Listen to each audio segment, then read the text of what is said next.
Last month, billionaire investor Ray Dalio shared his insights on the failure of Silicon Valley Bank, offered some investment advice, and warned of significant geopolitical risks in various media outlets.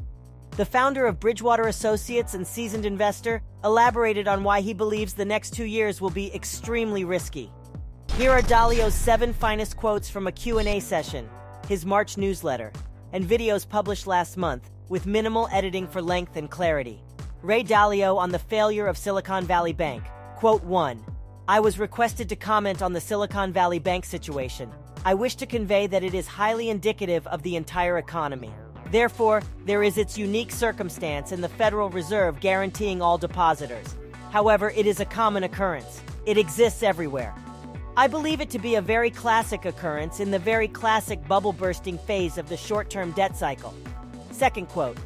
Based on my understanding of this dynamic and current events, which align, this bank failure is a canary in the coal mine early sign dynamic that will have repercussions in the venture capital world and beyond.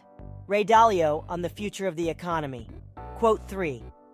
Although people are not currently considering the next interest rate reduction and quantitative easing by the Fed, we should, as the scheduling of these events is likely less than a year away and will have significant effects.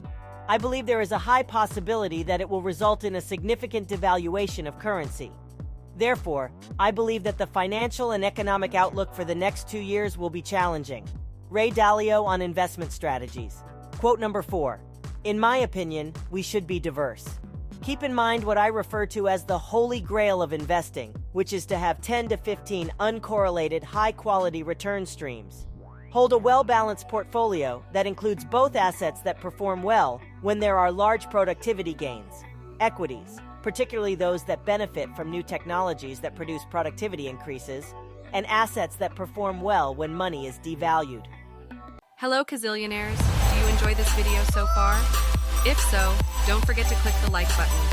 Subscribe and click the notification button if you want more daily updates on building wealth, personal finance, and achieving financial independence. Now back to the video. Quote 5. Please comprehend that I am uncertain about everything.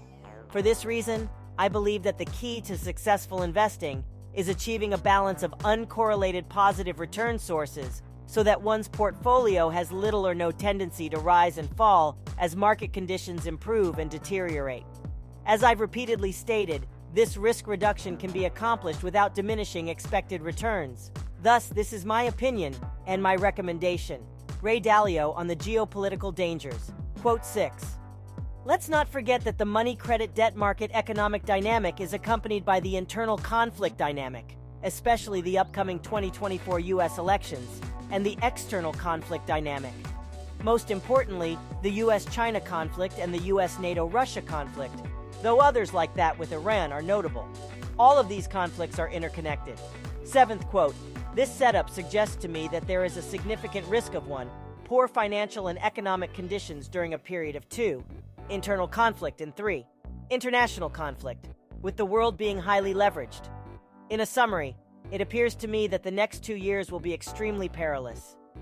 There are 3 big things that are happening now that never happened in my lifetime before, never happened in our lifetimes before, okay?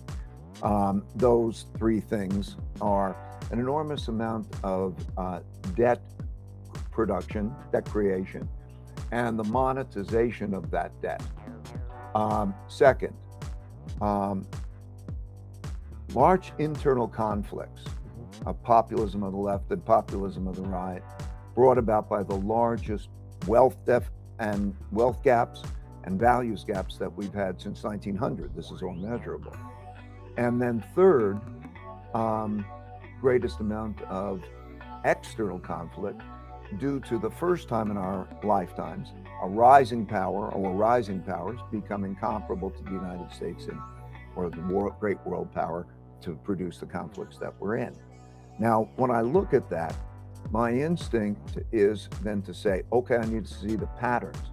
So what I did is then I went back and I studied the last 500 years of history. I'm not an academic trying to write academically, but I needed to understand those patterns and the cause-effect relationships to deal with what's happening now. So the answer to your question, I think, is to understand the cause-effect relationships, because the causes happen before the effects. And if you understand the causes and the effects that they're going to have, you're going to be able to be in a better position than if you don't. Thanks for watching. Don't forget to click the like button. Subscribe and click the notification button if you want more daily updates on building wealth, personal finance, and achieving financial independence. And remember, the world is yours.